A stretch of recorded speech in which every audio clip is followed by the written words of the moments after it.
Paris অলিম্পিকত ভাৰতীয় boxer Amit পাংঘালৰ স্থান নিশ্চিত। মহিলাৰ শাখাত যোগ্যতা অৰ্জন কৰিলে জেছমিন লেম্বুৰিয়াই।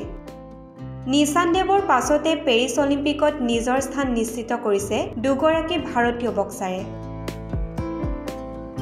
বেংককত অনুষ্ঠিত দ্বিতীয় বিশ্ব যোগ্যতা অৰ্জন প্ৰতিযোগিতাত নিজ নিজ শাখাৰ মেচত জয়ী হৈ বক্সাৰ অমিত পাংঘল আৰু জেছমিন লেম্বুৰিয়াই পেৰিছ গেমছৰ বাবে যোগ্যতা অৰ্জন কৰে।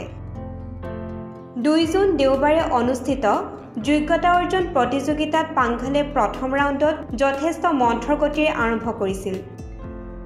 তেওঁ প্ৰতিদ্বন্দ্বীতকৈ 4-1 পইণ্টত পিছ পৰি আছিল।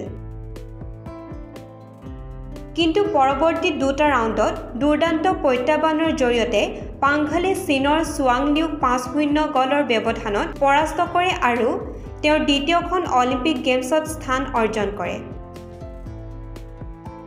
2018 চনৰ এছিয়ান গেমছৰ চেম্পিয়ন পাংঘলে পেৰিছত অনুষ্ঠিত অলিম্পিকত অংশগ্ৰহণৰ সুযোগ লাভ কৰিছিল।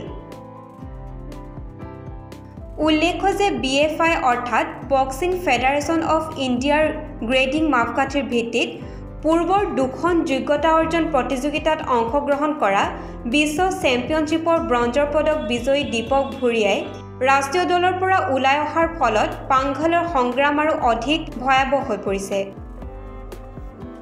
টকিঅ' অলিম্পিকৰ পিছত হাৰিয়ানাৰ বক্সাৰগৰাকীৰ একমাত্ৰ ডাঙৰ প্ৰতিযোগিতা আছিল 2022 চনৰ কমনৱেলথ গেমছ, য'ত তেওঁ স্বৰ্ণ পদক অৰ্জন কৰিছিল। তদুপৰি এছিয়ান চেম্পিয়নশ্বিপত 3বাৰৰ পদক বিজয়ী পাংঘলে 2024 বৰ্ষৰ আৰম্ভণিতে বিখ্যাত ট্ৰেণ্টজা মেমৰিয়েল প্ৰতিযোগিতাতো জয়লাভ কৰে। আনহাতে মহিলাৰ 57 কেজি শাখাত জেছমিন লেম্বুৰিয়াই দুৰ্দান্ত প্ৰদৰ্শনৰ ধাৰা অব্যাহত ৰাখে আৰু মালিৰ মাৰিন কামাৰক 5-0 ব্যৱধানত পৰাস্ত কৰি পেৰিছ অলিম্পিকত খেলাৰ যোগ্যতা অৰ্জন কৰে। News desk report, Olympia sports.